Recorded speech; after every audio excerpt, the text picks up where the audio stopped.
Dokter Triwedia, kapan sih seseorang merasakan gangguan irama jantung untuk memeriksa ke dokter? Tentu pada saat mereka punya keluhan. Ya, keluhannya seperti apa yang spesifik? Biasanya yang paling sering tentu berdebar ya. Jadi dia merasa denyut jantungnya terasa seperti ada detakan di dada yang lebih cepat, biasanya begitu. Atau beberapa yang mengeluhkan juga dia seperti kayak mau pingsan. Oke. Karena kalau kita bicara tentang gangguan irama jantung itu bisa cepat atau bisa menjadi lambat. Ya. Gitu. Ya. Kalau cepat biasanya mereka akan merasakan sensasi tadi detak jantung yang terasa sangat cepat gitu ya di dadanya, atau sangat lambat dia seperti mau pingsan atau bahkan pingsan. Jadi ketidaknyamanan. Tapi kan berdebar itu kan kadang-kadang dipengaruhi oleh emosi tertentu. Itu iya. tidak termasuk ya? Tidak termasuk. Kita harus pastikan dulu apakah sensasi berdebarnya itu masih dalam normal, wajar gitu ya, atau memang ini sesuatu yang harus kita anggap sebagai sesuatu yang berkaitan dengan gangguan irama jantung. Misalnya mungkin dalam keadaan rileks, tapi gangguan iramanya tetap ada mungkin, ya, seperti itu ya? Bisa. Jadi pada saat itu, kita harus ke rumah sakit, ke dokter untuk memeriksa irama jantung? Iya.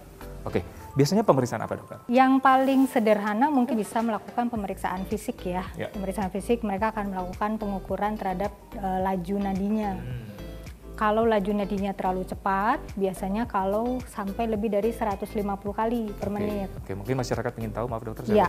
Normalnya berapa? Antara 60 sampai 100 kali per menit ya. Tetapi pada saat di atas 100 kali, itu bisa yang tadi kita anggap masih wajar, rada naik, misalnya orang lagi cemas atau orang lagi tidak nyaman ya, itu bisa naik denyut nadinya ya. Tetapi kalau sangat cepat sekali, kita biasanya pakai patokan di atas 150 kali, itu kita harus berhati-hati, jangan-jangan ini ada suatu aritmia. Oke, dokter, tadi kan pemeriksaan denyut ya. Nah, kalau gangguan irama jantung, apakah cukup dengan pemeriksaan denyut atau harus ada dengan pemeriksaan lain? Jadi kalau mau lihat masalah gangguan iramanya apa, memang kita membutuhkan pemeriksaan lanjutan ya, seperti EKG. Iya. EKG itu pemasangan, biasanya akan alat yang dipasang di dada, kemudian akan dilakukan perekaman listrik jantung. Oke, jadi irama jantung cuma bisa terdeteksi dengan EKG atau ada cara manual yang bisa kita lakukan? Kalau sudah ahli bisa mendeteksi ya, tapi kalau untuk orang awam sepertinya sulit.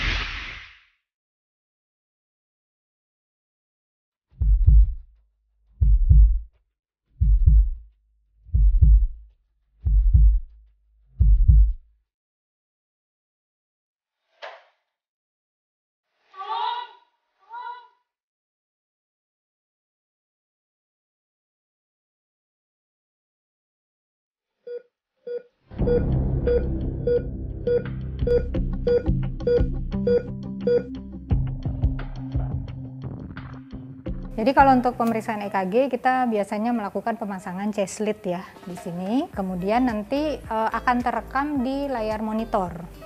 Ya, nah di monitor ini kita bisa lihat berapa heart rate-nya dia atau denyut nadinya, kemudian bagaimana tipe iramanya. Ya. Apakah ini sesuatu irama yang normal atau tidak? Kemudian apakah tadi ada irama yang terlalu cepat atau terlalu lambat, atau ada irama yang lompat-lompat. Nah, itu kita bisa lihat semuanya dari monitor EKG ini. ya? Iya, betul. Nah, selain itu EKG ini berfungsi apa juga, dokter? Ya, ini sih biasanya kalau pasien dengan gangguan irama jantung, mereka kadang-kadang bisa berubah-ubah tuh gangguan iramanya ya. Kadang bisa normal, kadang menjadi aritmia. Nah, salah satu tujuan dari monitor EKG adalah untuk memantau bagaimana gambaran irama jantung pasien gitu ya. Apakah dia normal, apakah dia berubah, apakah dia menjadi tidak normal gitu. Ya.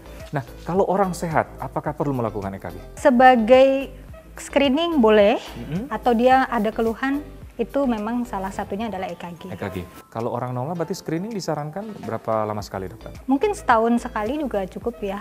Atau kalau ada keluhan di luar itu ya tentu kita bisa melakukan pemeriksaan kapanpun.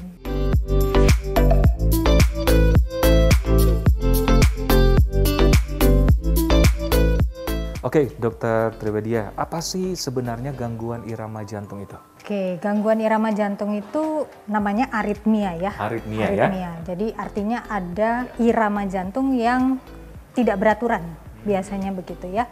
Bisa bentuknya cepat, atau bisa bentuknya lambat, atau bisa bentuknya dia tidak beraturan. Tidak aja. beraturan. Iya.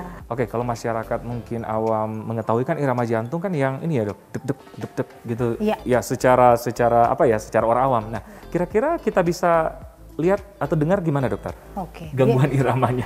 Mungkin kalau dibayangkan ya seperti apa ya, kalau nggak beraturan tuh bisa yang dari pendek ke cepat ya. Contohnya misalnya deg deg deg deg deg deg deg gitu. Jadi dia bisa ada episode. Ada spasinya yang cepat gitu. Ya, normalnya bisa seperti sebenarnya itu. deg deg Ya, deg gitu ya. normalnya tuh teratur gitu. Atau dia sangat lambat, terasa lemah ya gitu ya.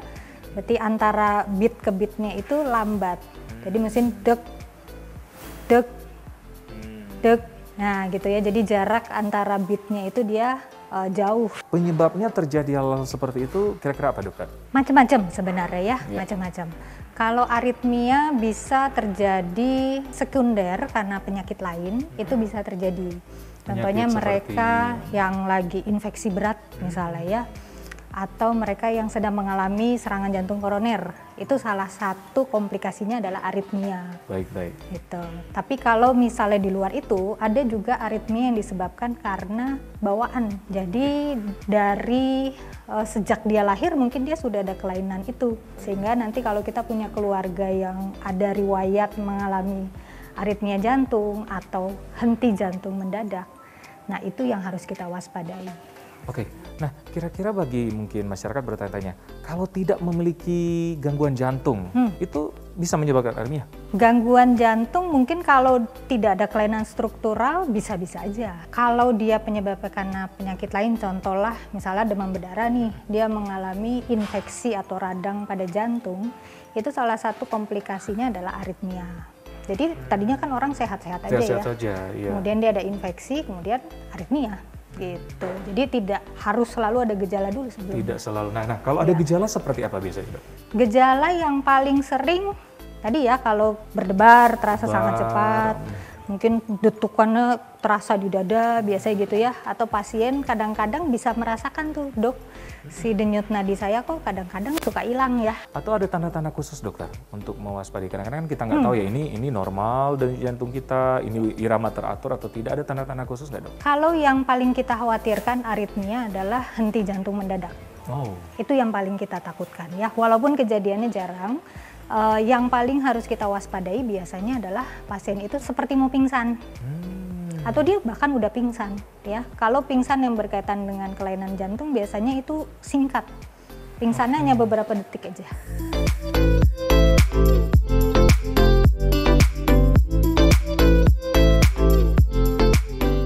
Dokter Triwedia, nah ini kan betapa pentingnya juga masyarakat tahu bahwa untuk menjaga kesehatan jantung ya.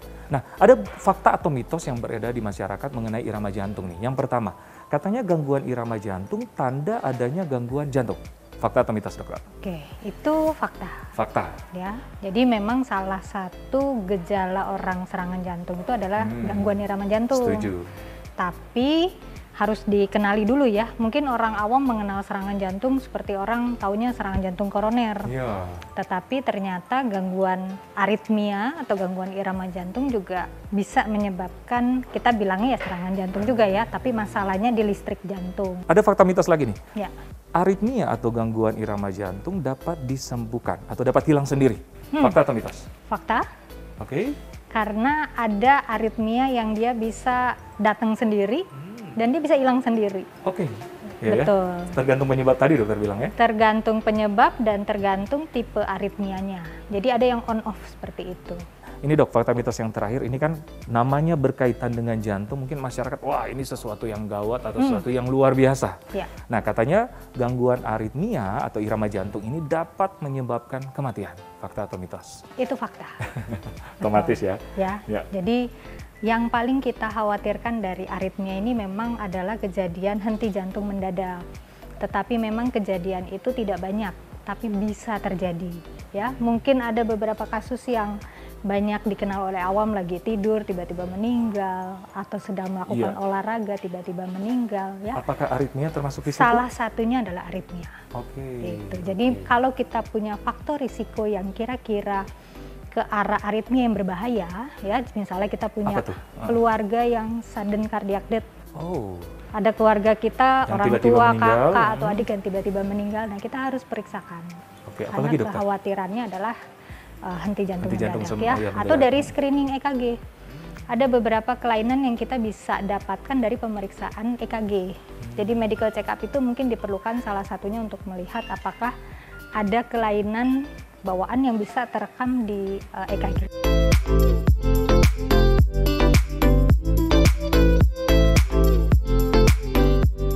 Nah, tips buat kita mungkin yang masih sehat untuk selalu menjaga supaya tidak terjadi gangguan irama jantung, ataupun yang kedua juga tips bagi orang-orang yang sudah mengalami gangguan irama jantung, dokter. Oke, jadi kalau mereka yang sudah didiagnosa aritmia, berarti kita tadi harus menyesuaikan olahraga tergantung dari batasannya ya. Pada mereka yang tidak ada batasan berarti dapat melakukan olahraga seperti pada orang sehat, ya mungkin olahraga intensitas sedang. Ya, tapi kalau yang ada batasan, tentu kita harus tidak boleh berolahraga terlalu berat, tapi bukan berarti tidak boleh sama sekali. Ya.